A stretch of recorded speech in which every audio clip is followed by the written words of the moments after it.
Pois então, é altamente perceptível que o primeiro filme do Coringa de Todd Phillips foi uma excelente obra que buscou representar a personificação de origem do que veio a se tornar Arthur Fleck, vulgo Coringa.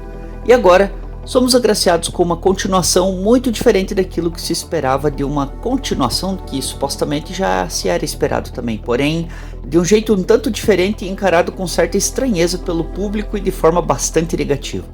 Pensando nisso, me questionei muito sobre esses elementos que vieram a desencadear tal reação ao público e comecei a me questionar antes de ver o filme sobre tal repercussão, até finalmente assisti-lo. E, em partes, compreendo certos aspectos do que pôde realmente ter causado todo esse alvoroço de revolta e decepção em um público tão ansioso e dependente de uma continuação que fosse tão melhor quanto a sua primeira obra, movidos pelaquela expectativa ansiosa de encontrar as mesmas emoções e aspectos que viessem a se repetir assim como antes.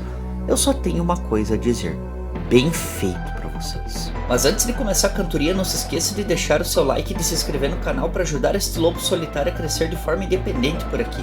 É de graça e você vai estar me ajudando a trabalhar melhor cada vez mais e a trazer conteúdos mais legais ainda. E também não se esqueça de me seguir lá no meu perfil do Instagram, os meus perfis no caso. Link aí no bolso! Antes de começar, sim, quero dizer que vai ter spoilers do filme aqui, mas que avisarei quando for entrar em assuntos que invadam informações que possam talvez estragar a sua experiência.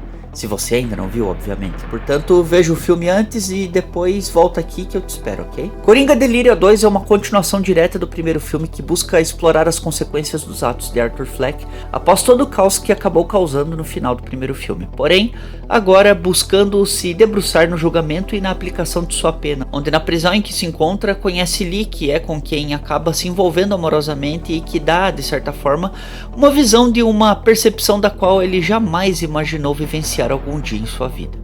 Ambos acabam se apaixonando e uso exatamente esse termo bem por conta de como tudo acaba se desenrolando conforme o filme vai rodando. Nesse filme vemos que alguns aspectos para se distanciar em partes do primeiro filme foi a mudança da ambientação que sai da cidade e se utiliza de uma prisão que se apresenta como um lugar mais lúgubre, caliginoso e que representa não só um risco maior para o personagem, tanto com os detentos, mas também com os próprios carcereiros e policiais ali presentes. Essa ideia de se buscar estender a história nesse lugar tenta elucidar pequenos aspectos de possíveis futuras conexões que supostamente podem vir a ganhar vida em algum momento futuro, não é mesmo?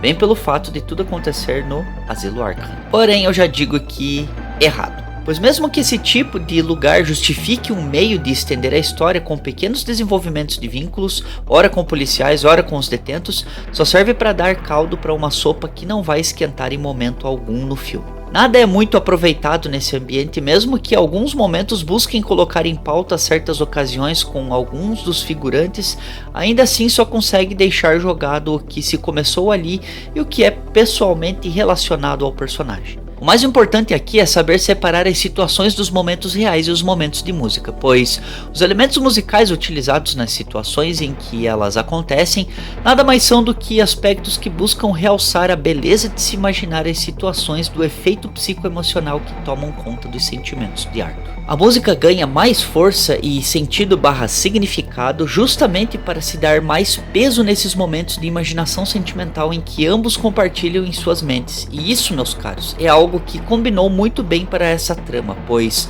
quando estamos possuídos, apaixonados, amando, enfeitiçados ou qualquer diabo que seja que venha te deixar doido de amor, apaixonado e tal, você canta, dança, se diverte com isso em sua mente enquanto está sozinho e cria um teatro de explosão sentimental que te faz andar nas nuvens. Amar é praticamente isso, é sentir um efeito que é totalmente particular, é criar uma situação que venha se idealizar com alguém que amamos e fazer um show musical com isso. E eu não tiro a sua razão quando você me diz, por exemplo, que a musicalidade como forma de expressão emocional se torna chato e cansativo por aqui. Realmente, tem momentos que são redundantes e desnecessários mesmo, bem por conta de que acontecem de forma repetida, com momentos que cansam e que nos fazem querer que o filme acabe logo. Acredito que essa repetição e falta de controle no peso de quantidade de vezes que isso acontece na obra realmente foi algo que deixa o filme cansativo e repetitivo, onde parece que a obra começa a perder o significado de seus desenvolvimentos e busca trabalhar em algo que fez com que o foco de seu afastamento inicial, e que já deixou o público incomodado antes mesmo do seu lançamento, fosse o principal fator que infelizmente levou o filme a ser considerado um fracasso. E sinceramente eu gostei do uso da música nessa obra e de como ela pode elucidar esses momentos imaginários de emoção contida e reprimida que apenas acontecem em nossa mente em forma de espetáculo. Mas se isso não tivesse sido usado de forma tão continuada e até mesmo mais dosada, poderia ter sido o fator mais marcante que esse filme apresentou, pois quanto à atuação de Joaquin Phoenix e Lady Gaga, digo que ambos estão muito bem.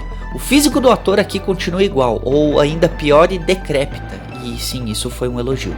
E sua performance mantém perfeitamente o que já havia sido apresentado no primeiro filme. E Lady Gaga entrega uma Arlequina contidamente caótica, por assim dizer, e sem entregar nada no filme também, mas com uma loucura visivelmente expressiva em sua personagem, mostrando que se esse filme tiver uma continuação, o que eu acho difícil, ela pode fazer muito mais do que já fez aqui. Mulherão da porra. A maneira como ela interage com o Arthur é muito fluida e bem trabalhada, mesmo que nos momentos musicais ainda sejam um tanto incômodos, bem por conta das repetições cansativas, como já havia falado. Eu tô me repetindo igual as músicas. Vejo que algumas dessas cenas poderiam ter sido apenas feitas de forma normal e sem cantoria. Aliás, algo importante de ser falado também é sobre o subtítulo desse filme, que é Folie à Deux, ou do francês Folie à Deux, que nada mais é do que um transtorno caracterizado pela transferência de suas reações delirantes de uma pessoa para outra. Ambas têm um relacionamento próximo e vivem em relativo isolamento social. Na forma mais comum, o indivíduo que inicia os delírios costuma ter uma doença crônica, sendo o membro mais influente da relação. Já o segundo membro geralmente é mais sugestionável, podendo ser menos inteligente, mais ingênuo e passivo. Essa atribuição pode até soar estranha por quase tanger com casos como a Síndrome de Estocolmo. Porém, é muito diferente disso. Eu quero deixar aqui na descrição o vídeo de um grande amigo meu que é médico psiquiatra, o Caio Vieira, e postou um material muito interessante explicando e dando detalhes bem importantes sobre essa condição que é pouco conhecida e que precisa de uma abordagem muito minuciosa e profissional para se ter um diagnóstico fechado. Falo isso porque também sou psicólogo e tenho essa noção quanto ao assunto e em como podemos entender melhor as causas e efeitos que tal quadro pode apresentar na vida de quem sofre dessa condição. Mas, voltando ao assunto, acredito que uma falha muito grande, agora falando sobre a narrativa e signos que o filme expressa, dentro da colocação do diretor, bem por conta que esse filme tem a liberdade criativa do mesmo. Vejo que o maior erro foi tentar mandar uma mensagem ao público bem por conta da recepção que o filme anterior teve, principalmente pelo público Red Pill. Sim, por aqueles caras que odeiam mulheres e justificam os erros da sociedade na falta de domesticação e encarceramento feminino, mas que, na verdade, só precisam ir no terapeuta para curar o seu complexo de Édipo tardio. Obviamente sabemos que o Coringa não é uma figura de exemplo a ser seguida, menos ainda idolatrada pela sociedade, da mesma forma que o filme V de Vingança deturpou a imagem da figura do V, fazendo dele um exemplo de luta social e de que todos somos um, quando na verdade ambos são a personificação da representatividade anarquista e caótica, da falta de rumo que temos quando encontramos nossa liberdade. Precisamos tomar muito cuidado quando buscamos nos inspirar em figuras que expressam uma ideologia que se mascara ou se maquia por trás de discursos que venham inspirar de forma superficial, dizendo basicamente aquilo que as pessoas querem ouvir, quando na verdade precisam entender que a mensagem a ser recebida é o que se merece ouvir e apenas conviver com isso. Não é à toa que o personagem do Coringa procura a todo momento pela câmera para buscar expressar isso em suas palavras, vendo a nossa reação perante o seu caos e se vangloriando por conta disso. Mas vamos entrar na ala de spoiler aqui, pois sei que falei bastante ou até demais e de forma contida também. Portanto, se você ainda não viu o filme, pule para esse tempo aqui que está na tela, ok? 3, 2, 1 e foi. Pois então, a meu ver, e diferente de muitos, eu gostei sim do filme com essas ressalvas, mas vejo que em meio ao decorrer do roteiro, a direção não conseguiu dar um bom esclarecimento para sua ideia se fechar dentro daquilo que ele esperava nos dizer, pois mesmo que o personagem abrindo mão de sua advogada durante sua audiência, querendo demonstrar autonomia em seu caso, o que eu achei bastante corajoso, fez com que mostrasse que esse filme falhou em dar um propósito para essa decisão, deixando o personagem mais perdido e com uma fragilidade que tenta apagar a imagem do Coringa, mesmo se utilizando dela para isso, mas mesmo assim se contradizendo no que se tenta esclarecer em suas linhas de diálogo. E voltando a falar sobre o tema liberdade, Arthur Fleck é condenado por conta de seus crimes e assassinatos cometidos, dentre eles o da sua própria mãe, do qual revela diante das câmeras. No dia da sua última audiência, seus seguidores tentam resgatá-lo de ser condenado à morte, onde, mesmo conseguindo fugir, busca tentar encontrar Harley Quinzel, que acaba o abandonando por conta do que acabou revelando, e por também perceber que Arthur era apenas alguém que inconscientemente se levou por conta do seu espetáculo e da sua emoção ilusória de amor por alguém que o manipulou apenas por seu prazer. Sendo alguém com os mesmos problemas que ele e que não tem propósito algum na sua liberdade final, onde acaba voltando para a prisão e sendo morto por um dos outros detentos.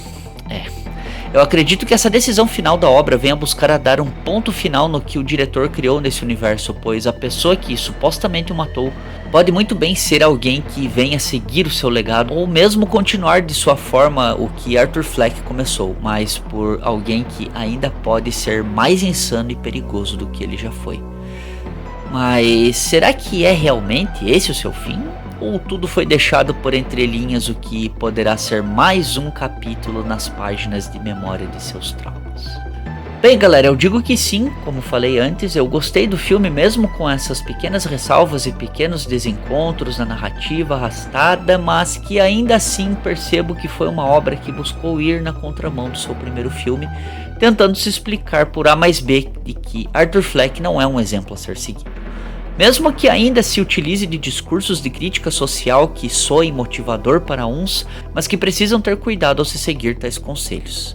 Lembrem-se, isso é um filme e não uma sessão de terapia ou um livro de autoajuda, pois mesmo que um ou outro ainda possam ser úteis, um filme, mesmo com uma mensagem, precisa ser encarado como entretenimento, filtrado e interpretado.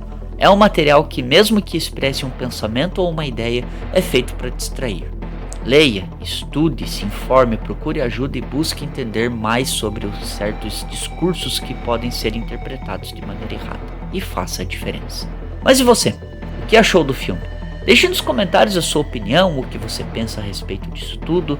Fale sobre outros assuntos, o que quiserem, mas sempre com educação. Curta, se inscreva no canal, compartilhe com seus amigos, seus próximos. Me siga no Insta. Muito obrigado por ver o vídeo até aqui. Vejo vocês na próxima. Beijo bela, abraço fera e